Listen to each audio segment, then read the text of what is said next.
Welcome to an expansive life conversation with results architect SANDE GOLGART. Our guest today is Coach Jim Johnson. Over 30 years of experience developing winning high school basketball teams, including 428 career victories, sets the stage for the unique credibility and power of Coach Jim Johnson's message. Many speakers talk about leadership, but it's rare to find a speaker who has quite literally led thousands.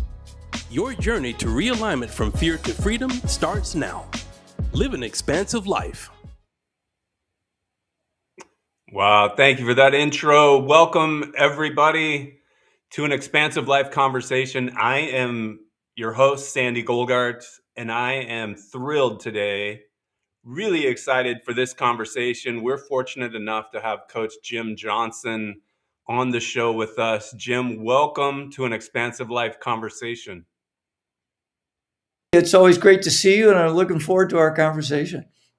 Me as well. You know, it's so often we're on this show and we're talking about like what feels really important. It's often business or it's, making sure that we're living our best life. But oftentimes, I find some of the best, most important stories aren't happening in the boardroom. They're not happening closing a deal. They're happening like just right in front of our eyes. I remember this Rick Riley, many years, probably 30 years ago, wrote this incredible article about the meaning of life.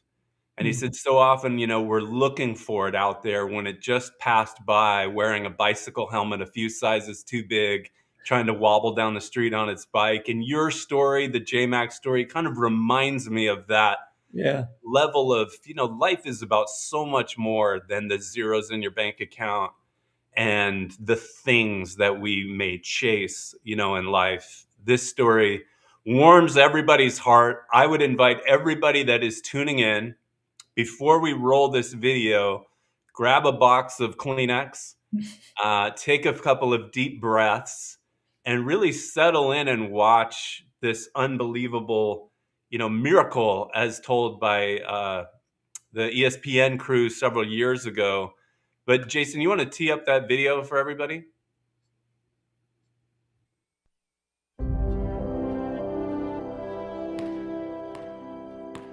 What we all want in life is a shot. But what we do with it, that's the story we all want to tell. I've coached for 25 years, and I've never experienced that, the emotional high of what happened. What happened for Jason McElwain, or JMac as his friends call him, is about more than a shot. Diagnosed with autism at 2 years old, now identified as highly functioning, he's never considered himself different or separate, especially when it comes to sports. Sports has always been, how could I say, his equalizer. He's just like any of the other kids out there. It's not really a big deal at all. I'm just normal like other people. It's the way I am.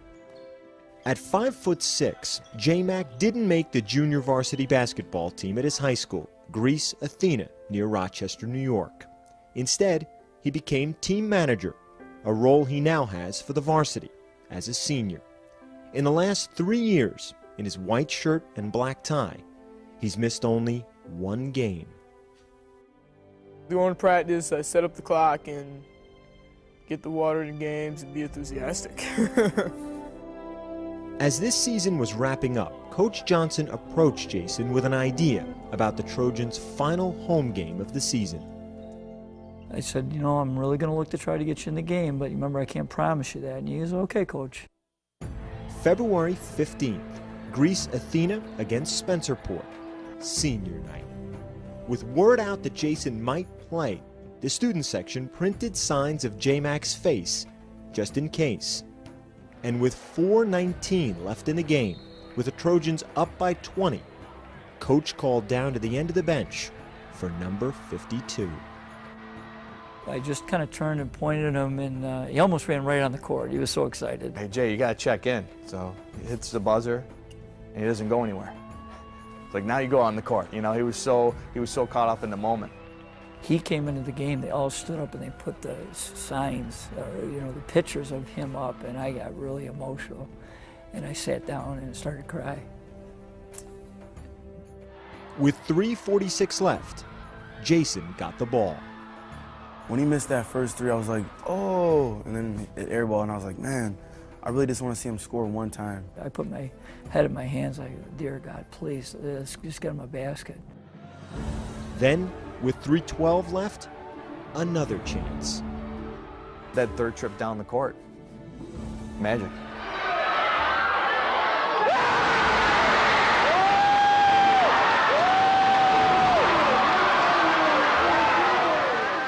As soon as I started hitting my first shot, I just kept shooting, and I was just hot as a pistol.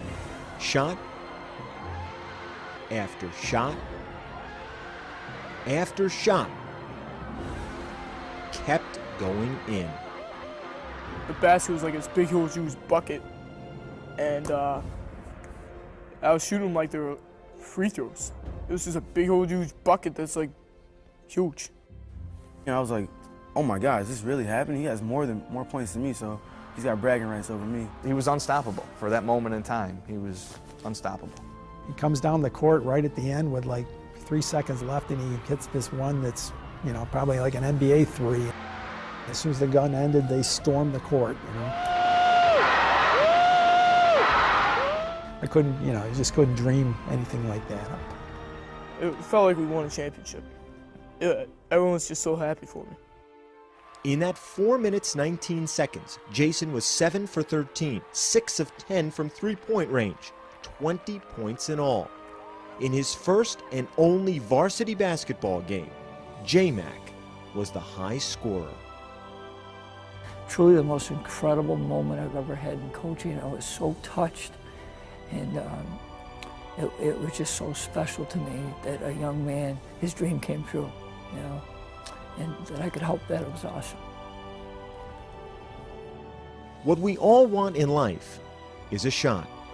JMac took his, and now it's a story we can all tell.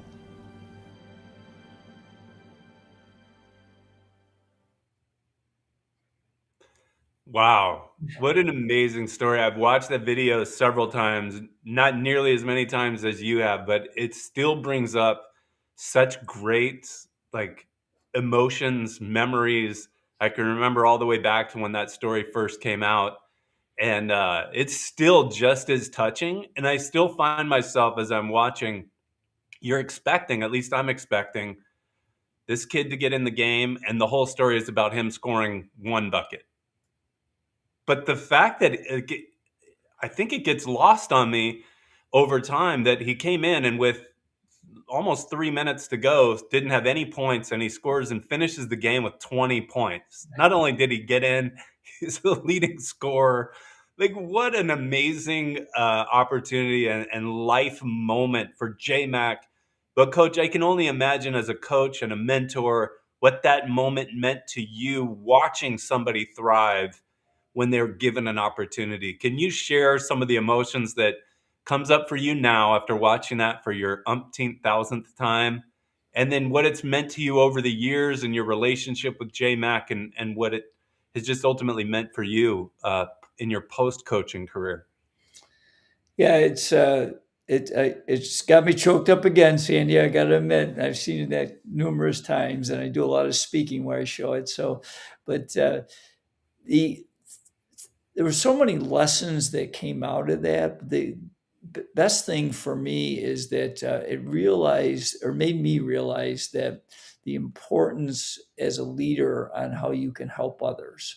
And, it's funny, I got into coaching. I was at that point, I had been a head coach about 20 years, and I was kind of known as the coach that couldn't win the big one. We kept having winning seasons, and then we would lose in our postseason tournament.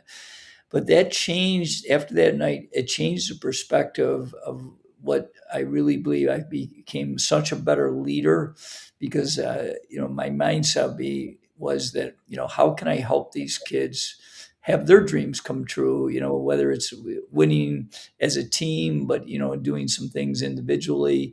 And the thing that touched my heart so deeply was that I wrote a book about it called A Coaching Miracle that you read. And the interesting part about that season is it never almost didn't happen for me because we had a lot of internal strife and I nearly resigned early in the season. Fortunately, my wife and my staff told me, I was a big quote guy, and I always used to say, "When the going gets tough, the tough get going." And they reminded me that I needed to get going, and so I hung in there. But the first half of the season was really a disaster. It was the toughest first half of my 30 years as a head coach. Yet we just kept plugging away, and the really neat thing to give you that context, because the team had been divided, I knew the kids really liked JMac. He'd been around for 3 years and he was really committed and do anything for any of the kids on there. But what I didn't know was out of their own hearts, Sandy, in those last 4 minutes, they decided to pass the ball to Jason every possession. And although I still kid JMac to this day, Jason, I'm still looking for your first assist. You didn't pass the ball once, but it truly was so special. And the crazy thing is that Jason now, after that game, has to go back as our team manager because he had to play in 6 regular season games to qualify to be on the postseason roster. Yet he embraced that, and we ended up winning our first championship later that season. So it was truly incredible. And then Jason actually came back and volunteered to my program as a varsity assistant coach for my last 8 years. And we won 5 more championships together. So he was definitely my good luck charm. But it just really taught me, so many lessons. But the one that jumped out at me is the fact is Jason's perseverance. That fact, Sandy, I was a head coach 30 years. I never had a player try out more than twice if they didn't make the team. Yet he tried out 3 consecutive years. And not only tried out, he would come to all our off-season workouts. We had a lot of expectations for our kids. And, he was so into trying to make the team. And when he didn't make the team, the fact that he would embrace the manager's job to be the best that he could do to help the team be successful. So there was just a lot of lessons I learned from Jason about perseverance and putting the team first and many more. Yeah, I mean, it's such an amazing story. But I'd love to talk about, kind of rewind the story a little bit back to what you were just describing, which is oftentimes like right before the best things in our life happen, we're usually at some part of a low moment. Yeah. That low moment, from what I learned over, my years, can serve as the greatest mirror showing us where we're stuck. Yeah. And the things that we need to improve, because so often it's so easy to look at a lens of what's wrong out there. Can you talk a little bit more about how it felt to you when you were at that kind of deepest moment? Things aren't going that well. The team is divided. You're responsible for making sure you get the most out of these kids. Right. What was the introspection like? I know you mentioned the quote, which is a great one, but what was going on internally, and how were you able to pull not just out of it, but really galvanize a team that was divided and lead them to a championship? What was that process like? Well, the story that I think really changed, and it wasn't like a panacea where it completely flipped everything, but was we played in a Christmas tournament and we were struggling. We had won our first 2 games, and then that's when the disruption occurred and the team got very divided. And we lost 3 of our next 5 games, and we were really struggling. We were a talented team that was just underachieving because we were so divided. And so we go into this Christmas tournament, and the host school was the biggest school in Rochester, called Fairport, and they were really good that year. And the reason I got in the tournament is because I thought we were very good, but not the way we were playing. In the opening round, we win in a very close game and play poorly again. And the host school in the next game beats this team that we had barely beaten 2 weeks earlier. They beat them by 40 points. Next day, we have a short practice because it's during Christmas break, and it's called a shoot around. And normally at a shoot around, we'll bring our players in and we'll sit, we'll go through some plays and go through some shooting and get ready for the game. But I knew that was not going to be the right formula. So I changed it. And when they walked in, I didn't bring a basketball out. I sat them all on the bleachers, and I shocked them with my first statement. I said, "Guys, I don't want to go to the game tonight." And they looked at me in disbelief. "What do you mean?" I said, well, unless we decide we're going to unite, Fairport's going to beat us by 50 points tonight. But the best thing I did, Sandy, and something I do a lot of leadership talks, is as a leader, you got to be willing to be vulnerable. And I opened up. I said, guys, I know we got to unite this team, but I don't know how to do it right now. But you do. You got to be willing to share. And for the next hour, all we did is I just listened, and the players shared their feelings, their insights. And you could tell it was funny because after we finished that, we'd never brought a basketball out yet. I could see a different bounce in their step. And it did manifest that night. We played a very good game. We lost to Fairport in overtime, which showed that we could do. And that really gave us some momentum. It was a day by day process. You talk about, one of the things I talk about is carpe diem, which Jason sees the day.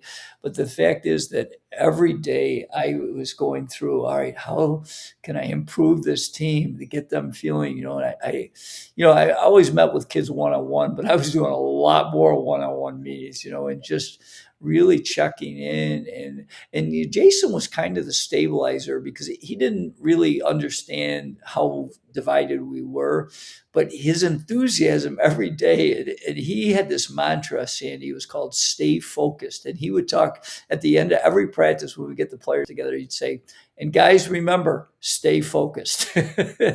So it was a powerful reminder of, what he stood for day in and day out. That's so beautiful.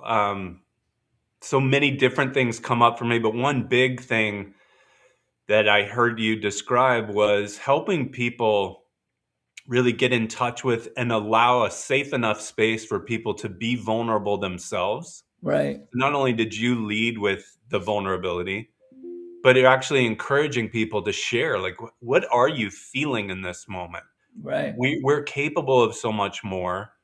And I think that's one of those difficult things as a leader that we all face is you think, it's on me. It's my job to show how, much potential we have. It's my job to show that, I can rise above my own feelings. But really at the end of it, it's actually showing everyone it's safe enough to dive into your own feelings, feel a little bit vulnerable, because when everybody's pretending, there's not a lot of soul in that. Right. And anyone who's ever won anything big, you've got to go through a lot of adversity. Yeah. And you don't do that by pretending. You do that by getting real. And I find, getting real means get in touch with your feelings, which as a man in today's world, we're kind of encouraged, or maybe we believe we're encouraged not to do that.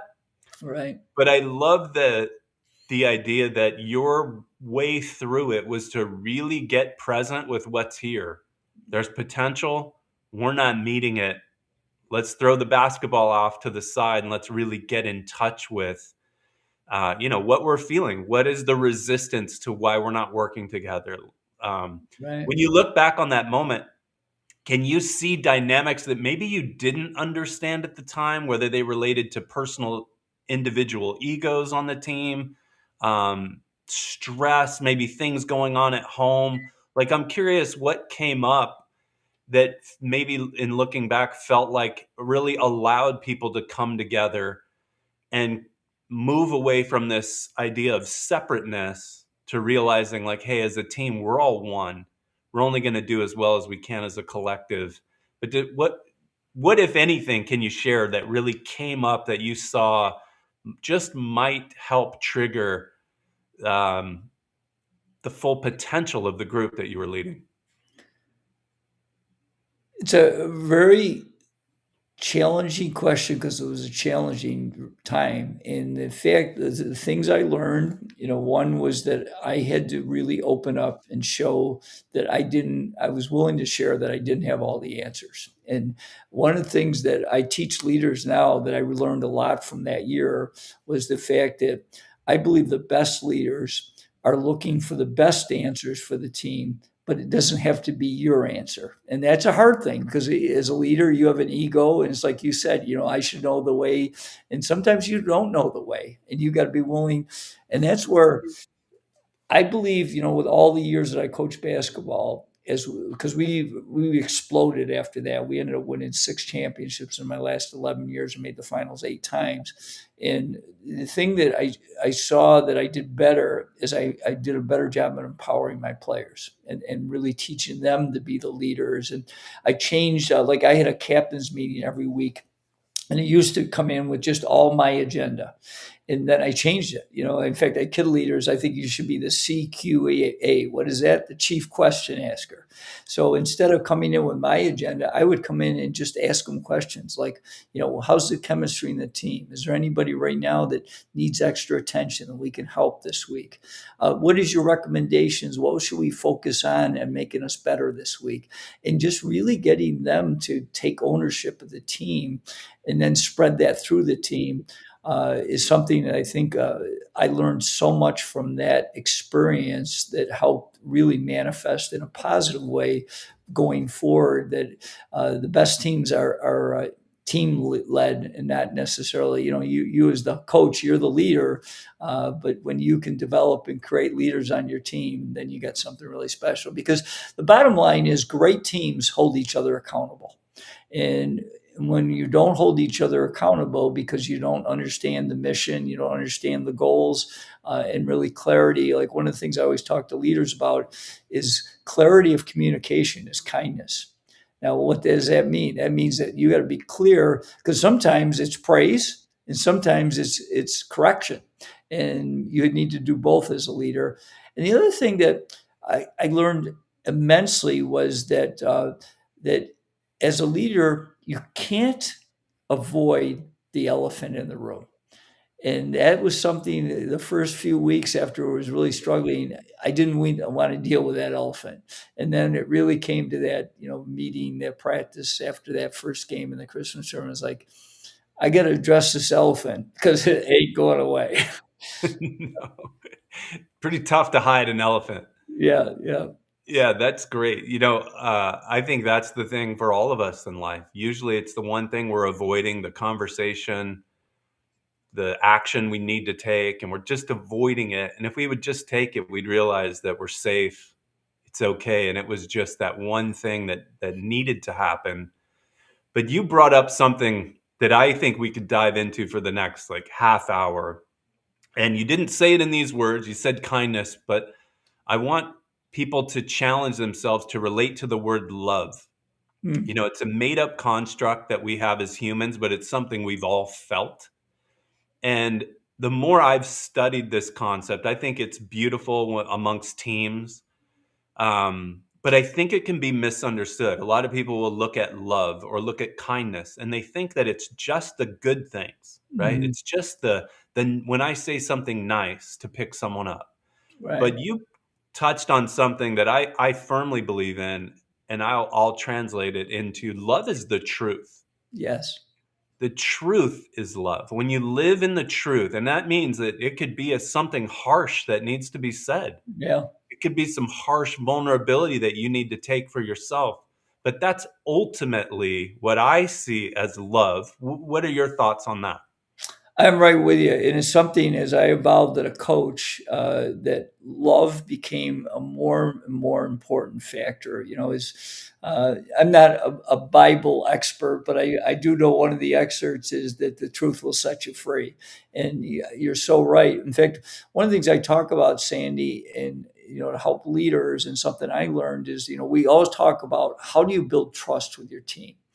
And one of the things I encourage leaders is to have an intentional trust plan. And I took over 4 programs. My first program was a disaster. We won 1 game and they fired me after 1 season. So it wasn't a good start to my career. But the next 3 programs, we were able to turn around losing programs into winners in a fairly quickly time. And what I learned from that is that I knew I had to build trust. And so I had a 3-point plan. I'd be glad to share those with you if you'd like. Yeah. That we would work with our coaching staff and our players to build trust. So our 3 points was, number 1 is that we had to align our words and actions so that, you're going to be consistent. Like, for example, being on time was one of our non-negotiables. And one of the things I encourage leaders, I think you should have a few non-negotiables, but you can't have 100. Okay, it's got to be a couple. One of ours was being on time, because I really felt that was an important thing to teach our players. But if being on time was so important to me, then I had to model that. So that, if we practiced at 6 o'clock in the morning, I had to be one of the first people there. I was never there just at 6 o'clock. It was 5:45, 5:30, whatever it happens to be. Number two is what we just talked about, is we really focused on telling each other the truth. Now, I believe that's an art and a science. And why I say that is because as you build relationships, which is building trust, is you have to find out about each individual's needs. And there were some players I could call out in front of the team. They could handle it well, and it would be very effective to tell the truth in front of the team. There are other players that would handle that very poorly and would hurt them. So that was done often behind closed doors in a one-on-one, but the truth still had to be shared.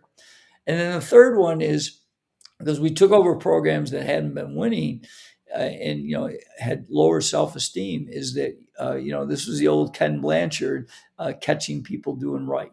And we really focused on correcting, but in complimenting with specific praise. Like, I always give an example. Instead of saying "nice job, Johnny," because I coach boys basketball, I would be more specific. I might say, "Johnny, that was awesome how you dove on the floor for that loose ball." That's what championship players do on championship teams. So they really had clarity. Again, clarity of communication is kindness. So they knew why they were praised, because what gets praised often gets repeated. That's what you want as a leader. So those are some of the things that we were really trying to do, is build that trust. And we had an intentional 3-point plan to do that. Yeah, I love that. Such a great structure that anyone could implement, right? Whether Yeah. you're running a small team at a company, running a Right. large company, or Yeah. coaching, kids. Yeah. I think one of the things that, comes up for me as I've studied, I'm really big into understanding transformation. Mhm. I believe that there's a life that we're all meant to live, but it's usually on the other side of probably our biggest fear. And we're not simply allowing that amazing life to unfold, we're in resistance to it. Yeah. And everything that I've studied on the brain, people, our subconscious, like what I have found to be true, and it's certainly not my finding, it's just that I was looking at it, is that as humans, we're pre-programmed to be in a state of fear. Our Mhm. mind works to look out for everything that's wrong, right? To keep us alive. Yeah. But once we've done that and we've evolved beyond being alive, it stays with us. And if you don't provide the safe environment, hold space for people and let them know it's okay. It's okay to feel a certain way. It's okay for things to not always go right. Right. It takes a little bit of that leadership to let people know that, of course, it's fearful, but don't worry, I've got you. Right.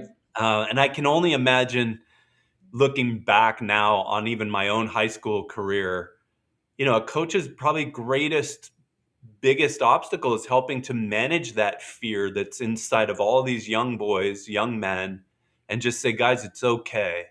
Right. Let's just put the aside and let's come together. What stories come to your mind when you think about observing people, just knowing that all people are operating from a place of fear? It's What- generally why we're doing what we're doing. If Right. you don't manage it, it can kind of take over and run your life. How do you stay on the positive side of that and say, it's okay to have a little bit of fear, but don't let it run your life. Let it propel you forward towards what you know is waiting for you, and then allow that to happen. Right. Well, this is something that I really started to study, was the mental piece, because as a leader, and especially when you're a basketball coach or any athletic, you always think of the physical. And we certainly, we spend a lot of time working our kids out and getting them ready to play the game physically. But what really changed us is when we started working a lot with their mental training. Like we would give them ideas, like if you say something negative to yourself, we taught them, you say, cancel, John, I'm better than that. So just little simple things like that. Another thing we did is we did mental imagery before every single game. And I'll share a couple quick stories on that. One, my last year in coaching, we had a very good player that ended up playing a couple years in the NBA. But Sandy, he gets fouled at the end of our semifinal game on a three-pointer with 6 seconds to go, down 3. Pretty tough situation, right? He's got to make all 3 or we're pretty much going to lose the game. And he was a good free throw shooter, but not great. He was like 71%. And he makes all 3, and we win in overtime. And I'll never forget the reporter afterwards asked him, and I was in earshot away in the locker room. He said, Anthony, what were you thinking? He said, I had done so many mental imagery sessions. I knew those balls were going in. And sure enough, they did. And the other little sidelight, the power of mental imagery and just working on the mental piece is that when I retired, my assistant coach took over for me, and he asked me to ask the players about some things. And one of them was, should we keep mental imagery? And that year I had 14 players on the team, and every single player said, Coach, we definitely should keep mental imagery. So that's how much they bought into the mental piece of the game. So I think as a leader, as you're building, what we talked about briefly about relationships, is getting to know them on and off the court, in my case, on and off the business, wherever it is, and getting to know them by asking questions and really also being aware of people have feelings. They have mental challenges as well as physical challenges. And we've really got to be, it's something I really started to become a student. I believe a leader, like I talk about different things about leadership, and I say, is that you got to have competence. So you got to study. In my case, I studied the game of basketball because I was teaching it, but I also studied leadership because if I was going to be a great coach, then I had to become a better leader. It wasn't just, understanding the X's and O's and how to run plays. Yes, it's part of it, but it's understanding what's in between each of those guys' heads and how can I help them get the best out of that. And, because we always talk about building confidence. Well, building confidence comes from repetition, seeing it. And that's why mental imagery was positive, because we were seeing, it done the right way and how to correct when you do it the wrong way. And also reinforcing, the fact that when our players did things well, that we're specifically praised so that they understood what it took to be highly successful. Yeah, I love that. Back to this whole idea of transforming, which I would say is really just kind of realizing your full potential, going from a state where there's nothing wrong with you, but that there's more available, and how do you transform into that? Right. Probably the most powerful lesson that I've learned is whether you're looking for peace in your life, whether you're looking to win some trophy, whether you're just looking to take every step joyfully in life, the most powerful thing that I've learned is you become the energy of that before the end result actually manifests. So there's a big trap that everyone in life can fall into where we're chasing results or we're chasing symptoms, and we want more money. We want happiness. We want an amazing partner. We want better relationships, kids, coworkers, friends, our community. But there's a dangerous trap when you try to jump over the becoming part and chase the result. Yeah. And I know a lot of times, like I watched the Jimmy Valvano episode when he won the championship. In fact, Derek Wittenberg was one of my coaches. Oh, wow. Okay. Him and Tom Abetamarco were both part of that team. So I know that story really well. Yeah. But there's such a beautiful stories that are told by those guys about Jimmy Valvano saying, hey, we're going to have a practice session where we cut down the nets. Right. I want you to feel what it's like to be a champion well ahead of cutting down the actual nets. Right. What can you share about helping people become a champion, helping people become that person on the free throw line who makes all three. Certainly visualization is a key part of it, the imagery, but Yep. also just the belief, the knowing, and putting in the hard work. I think even Muhammad Ali said, I won every fight out on a dirt road long before I ever got into the ring. Right. What comes up for you when you're thinking about getting people prepared for the moment and becoming a champion well before the championship trophy's ever passed out?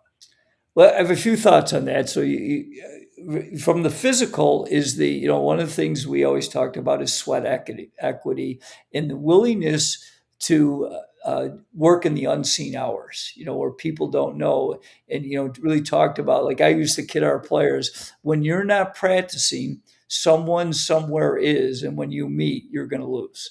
So, really trying to encourage them that work ethic is important. You got to be willing to put in the reps, so that will build the confidence. In our case, trying to build the skills for basketball, both the basketball skills and also that you're getting your body in the best shape it can be. So the physical piece.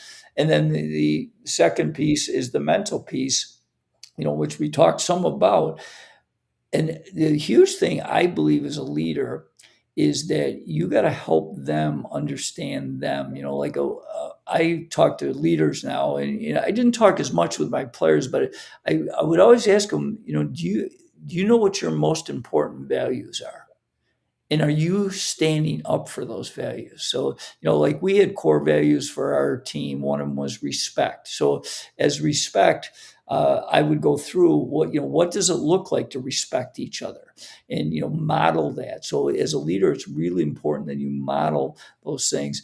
And then I would talk to them about, my personal mission statement, which was to be an outstanding role model that makes a positive difference in the world by helping others make their dreams come true. And so I knew what I stood for. And I'm not perfect. I made mistakes every day, believe me. And at the other side of it is, though, that's what I was trying to live each day, is that I had these core values that I was trying to live and teach our players and really get them to understand of who they are. And, why were you put on this earth? That's a great question to keep asking yourself. So I was trying to teach them both as an individual, who they are, and then the big part then is, in basketball, it's a team sport. So how do you get each other to care and work for each other and put the team ahead of you? Because we could talk about that. We always talked about having we over me guys, and that's something we really looked at when we were evaluating the guys who went on our team. But we all have egos. And so that's something that we were talking about each day. And one of the things that I encourage leaders is you got to be the chief storyteller, and that you got to find stories of both illustrations of examples that you wanted them to follow and also warnings. So obviously we're in the basketball world. So I might bring up a story of a pro basketball player or a college. And, I won't pick on anybody positive or negative, but I'll just say, how come Joe Smith, all the teams he plays on, they always win? And then we talk about, what are the characteristics? Because, he had, good numbers, but, you could tell that he cared about his teammates. He led by example. And then you pick out another player and you'd say, hey, how come John Jones, he has the same numbers as Joe Smith, but his teams always lose? And then we talk about, what are some of the negative things that he's creating that are hurting his team. So I think those are things you really, so it's helping the individual understand who they are and then putting it together in a connected way of, now we're going to do something collectively together. And that's where the mission of the program, the vision, where we're going.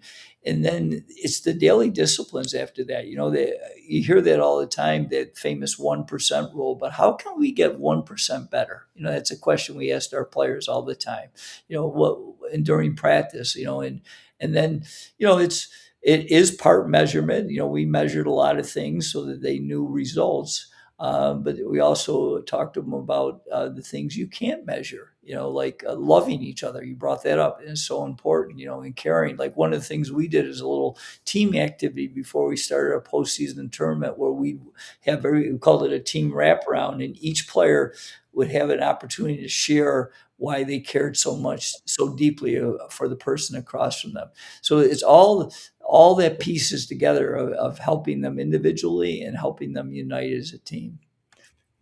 Yeah. You brought up a word that I think is worth exploring a little bit. And you said, I'm not perfect, I'm human. Mm-hmm. And as humans, I feel like we're the only species that runs around trying to pretend we're not who we are. Yeah, Everyone's trying to run around and prove I'm not human. right. But I've gotten a lot into, psychoanalysis, and there's a line that cuts through all of our hearts where we're all capable of really terrible things as a human, and we're all capable of incredible things. And it's not until you really embrace the fact that we all have dark shadows inside of us. Mm-hmm. It's but for our conditioning and how we were raised and just being fortunate to be in the situation that we were in that causes us to look at and relate to certain circumstances differently. But we're no better than someone who didn't have that same opportunity. In fact, in every one of our lives, our histories, I bet we could all find things that could have made us either go very negative or very positive. And it's embracing the fact that we are truly human. We're no more above taking a wrong turn than we are taking the right turn. It's really embracing that. And I think that's where something like gratitude comes in Mm-hmm. and says, we really need to be thankful for everything that's happened, because everything is only because everything is. Mm-hmm. Not just pick and choose, the good moments. In fact, I think you would say, if it wasn't for that dark moment at the beginning of that season, you never would have transcended and, gone past that. But Right. that idea of, again, just making it okay to be human Mm-hmm. is something I think is easy for us to lose ourselves. And one of the things that I've really found to be the case is that introduces something called judgment, Mm-hmm. where we're judging our own situation or we're judging other people. And then when you look into that deep enough, you realize what we're judging in other people is really mirroring back something we don't like about ourselves. Mm-hmm. Yeah, well So said. that process of just dissolving the idea that there's anything wrong with us, anything wrong with anybody else, it seems like that's the gateway to becoming one as a team and really surging forward. I don't know if you have any thoughts on that, but just as you said the word, I am human, it brought that up for me. I don't know if you have anything that you'd like to dive into further there, but I just wanted to expand on that a little bit for everybody watching. Well, the one thing I did learn, going back to a little bit about mental, and we taught our players on, goal setting, and we always talked about the power of I am. So one of the things we taught our players is, I want you to say in front of a mirror every day, I am responsible and I like myself. So those are the two things we wanted them. And then we would talk to them about how they could write their goals out and then, say those in front of the mirror with I am. So you're taking responsibility because, to be an effective leader or be a good teammate, the first person you got to lead is yourself. And we often forget that. And then once you become a better leader yourself, then I think it's important that we start to really show that we can spread love, spread kindness. And that as a leader, you got to remember, I always used to tell our players, and it started with me, and I'll tell you a quick little story about it in a second, is that as a leader, you're always on stage. And whether you believe it or not, your team is watching you all the time. And my quick story. So one of the things I asked our players to do, and an expectation is when we go to a travel to another school, that we wear a shirt and tie. We want to be classy. Well, one time, Sandy, I did not wear a shirt and tie. And, I still dress nice, but I'll never forget when we got back to the school, one of my parents challenged me. He said, Coach, you always talk about you want to be a great role model for our sons, and yet you insist they have a shirt and tie and you don't wear one. And you know what? It took me a step back, and then I realized, you know what? He was absolutely right. I needed to hear that. And I will admit I made my change. And that's something is when you learn, are you willing to implement it? I will say that I never didn't wear a shirt and tie it's for any road game after that, because it made me realize, hey, everybody's watching me. I'm the leader. And that's something you're trying to teach your team members about, how you behave on and off the court in our case, or, are you the same positive, good person, in the business world that you are at home? And because we're a whole person, and that's something we were trying to teach our guys is to live a successful life means that you've got to be able to be a good person, when you're with your team, but a good person at home, out in the community. Because, like, for example, our team mission was to develop winners on and off the court. And me as the leader, I really worked very hard to define what does it take to be a winner off the court? Are you a positive community member? Are you someone that does their best academically? So those are the things we were trying to teach, besides winning the game. We wanted to win the game, but there was so much more that we were trying to teach our players to help them be successful in the biggest game, which is the game of life, right? That's right. Yeah, I love that. I also love the idea too that, you know,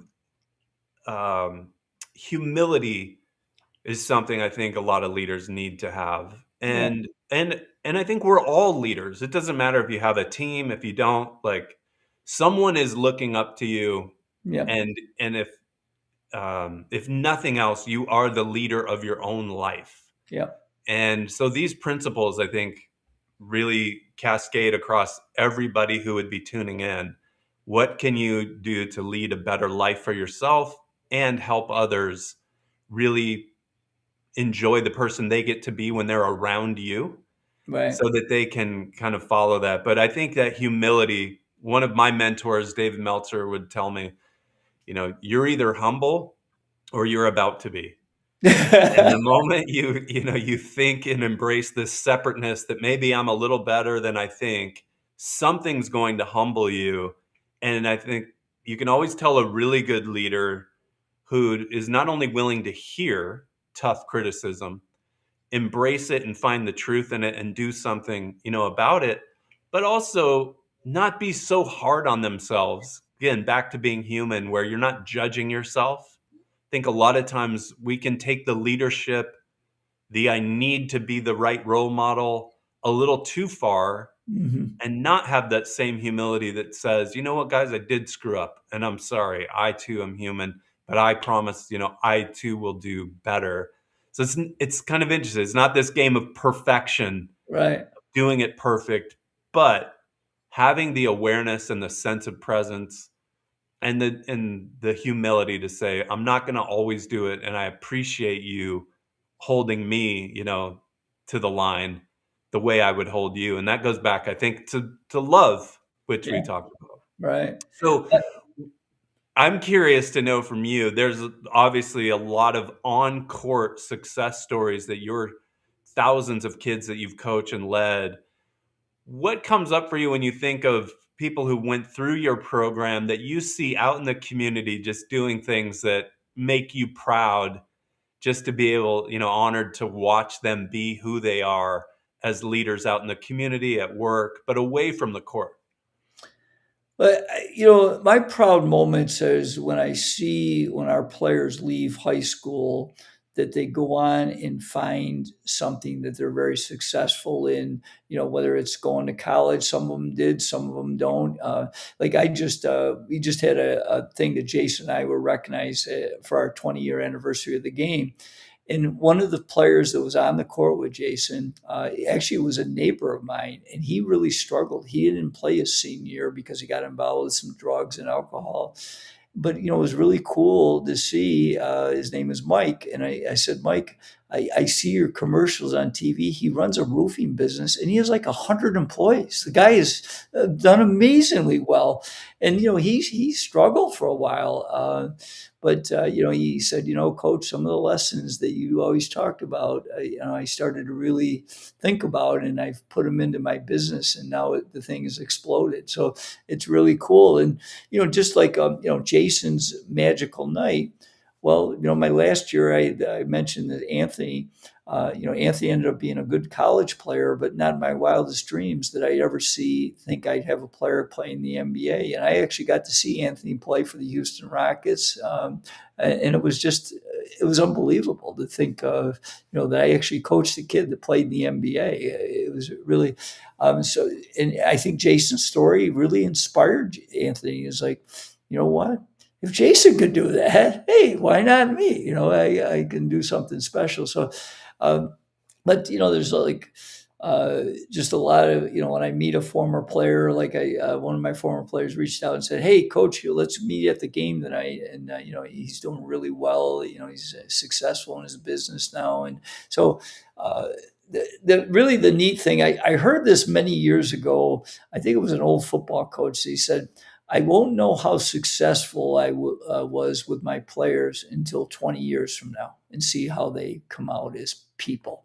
And I thought, wow, that's a pretty powerful thing. And that's something that, now that I've been retired for a while, that, getting to see a number of my players that have been really quite successful in life.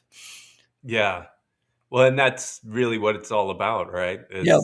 We have these flash moments of high school or these individual things, but it's really what can you carry forward from those lessons and start to stack in your life as you build a greater and greater, life moving forward of more meaning, more purpose, one more of service. That's really powerful stuff. So what would you say? I think to some degree, we're all always struggling or in relationship with some circumstance, some person in our lives, where we may fall into kind of a victim's energy from time to time and feel like the world's happening to us. I've found a lot of great tools to help people kind of evolve out of that more into your ego and then ultimately to your soul. And when you get there, you realize everything that's happening is actually happening for you. Mm-hmm. You have to find the lessons in it. But what advice would you give to anybody watching, whether they're just, they're leading their personal life, they're facing some kind of challenge, things may feel like they're not going the way they're supposed to be going, and they want to start turning that around.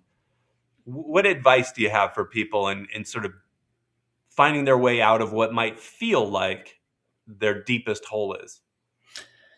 So a couple thoughts. One is I believe you have to remain curious. And so when you're striving to learn all the time, by asking questions and, feeding your mind with good material, whether it's reading or listening to great podcasts like Sandy's podcast, and picking up really good ideas. I really encourage people to start an idea journal. So you write down ideas that you think are good. And then the second part of putting them down is then to implement ones that you think can work for you. And then the second thing is I believe you got to really be aware of the people that you're spending the most time with. I used to ask my players all the time, are your friends helping or hindering where you want to go in life? And if they're hindering, you better start to think about finding some new friends that are going to help you and not hinder you, because surrounding yourself with the right people and getting good mentors and like I've had some good mentors, but a lot of my mentors are just people like the late Jim Rohn, the late John Wooden, that I would listen to all their audio programs and read their books, and you can learn so much. There's so much information out there.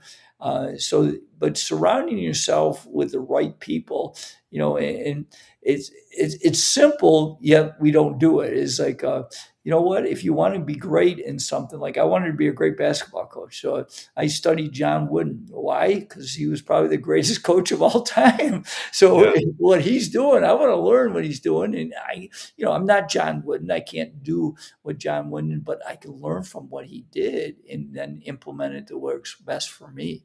And I think that's really going back to that word curious.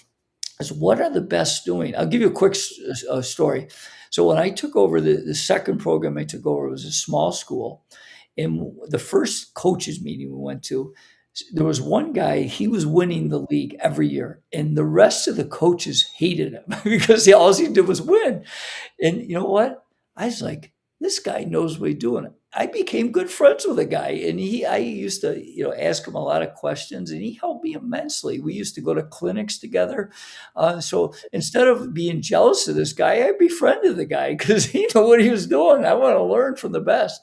So I think that's something, going back to you mentioned about an ego, is that you got to throw your ego out in the sense that, it's okay to have an ego and be positive about yourself and confident in what you're doing, but always be willing to keep growing. And you keep growing by learning, the famous adage, but I think there's a lot of truth that if you're the smartest guy in the room, you're in the wrong room. So. Yeah, for sure. I guess I've been lucky in that regard. I never had to worry about that too much. Yeah, that I want to build on that just a little bit as we look to kind of wrap things up. And one of the things, actually, Jordan Peterson talks about this, the idea that sometimes we aim too high, that we might feel low and we want to somehow bounce all the way to the top and do something big, do it extraordinary. But he talks a lot about just aim lower. Aim for something you can achieve by the end of the day. Yeah. Whatever that little thing is. There's a whole book about just making your bed. Yeah. Just start building the little tiniest habits, but as you stack those things as it relates to your health, relationships, over a 3-year period of time, you will accomplish more than you ever could imagine by stacking small, little, attainable habits than trying to master one giant one. And this, I'm always blown away. I was with my son. We were sitting right behind the Knicks bench earlier this year, Madison Square Garden. The NBA coaches are still talking during a timeout about the tiniest things, closeouts, Yeah. your feet, moving the ball. Let's make good bounce passes. It's all fundamentals. It's all doing the little things. Right. What advice do you have for people, again, looking to make a small incremental step and just get a little bit better, but not bypassing the fundamentals of life, trying to chase some bigger goal and a bigger outcome? Well, a guy that I befriended, we're not best of friends, but he's now become a big speaker. But he was a basketball trainer. His name was Alan Stein Jr. And Alan had the opportunity to work Kobe Bryant's camp. And Kobe was legendary for working out at 4 a.m. And so Alan wanted to see what his workout was, and he was shocked. He said he watched Kobe, and all he was doing is these real basic fundamental. And at that point, Kobe was probably the best player in the NBA. And so he was intrigued, and he asked him after the workout, Kobe, I was expecting so many different things, and all you did was work on some real basics. And he says, Alan, the reason I'm the best in the world is because I never get bored with the basics. I'm always go back, and I got to keep getting better at the basics. And I think that's something, it's easier said than done, but I think that the best people understand that you got to be really good in the basics. And that, going back to the other thing that I think is hugely important is the compound effect.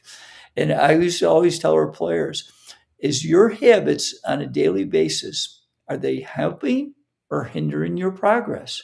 Because they're going to compound. So if you're going out and you're drinking on the weekend, obviously they shouldn't be because they're in high school, but let's face the facts. Some of them are, what? That's hindering your progress because the best are not doing that. And so, that was important to me to be a model for that. In fact, with my last 20 years, I decided not to drink during the season. Now I don't drink at all, but it was just, I wanted to show the importance of modeling what I was expecting out of young people, although I, legally could drink. But going back is each day, how can you get a little bit better at the fundamentals? And Because the compounding effect is you don't gain 60 pounds in 2 days, by eating, a couple bad meals. You gain 60 pounds because on a day-to-day basis, you're eating bad food and you're not exercising, and the same thing. So taking care of your mind. And so one of the things that I share with people is start to establish some daily non-negotiables. And I think it starts with one. And the one for me was exercise. No matter how busy I get, I always at least exercise something. Whether it's a walk or I'm big into tennis, but doing something to start that and magnifies. And now I have a few other non-negotiables. Like I have a daily prayer ritual. I have a daily meditation ritual, and those are things I started to add. But the keystone habit is, as I've learned, was my exercise. That kind of really pushed me, and then start thinking about how can I add, every 3 months, maybe another discipline, whether it's like when I started meditating about 7 or 8 years ago, I couldn't sit still. It was crazy. So I started with 90 seconds. And now I do it for 20 minutes pretty much every single day. But that's what it was. Start small, and start to build that habit, and then incrementally start to add to that a little bit. But it's huge compounding. I want to get a huge tangent about say, like, so many people in our country are financially struggling. And you know what? And they know what to do. I got to save some money. I got to invest some money. And it's funny, it hit me in my 30s when I listened to this Jim Rohn tape, and he said, his mentor said to him, if you want to be wealthy, study wealth. And I'm thinking, wow, I don't study wealth. That's why I'm not wealthy. And so I started to put in some of these practices. It's amazing. I started to become much more financially independent. Same with my fitness. Like I'm proud that I'm in my 60s, and if I see a former player, I'm not 20 pounds overweight because I take care of myself. But those are things, that are important to me. But it starts with understanding the basics, and then start with one, and then start to add a few, and come up with what I call those daily non-negotiables. Yeah, I love it.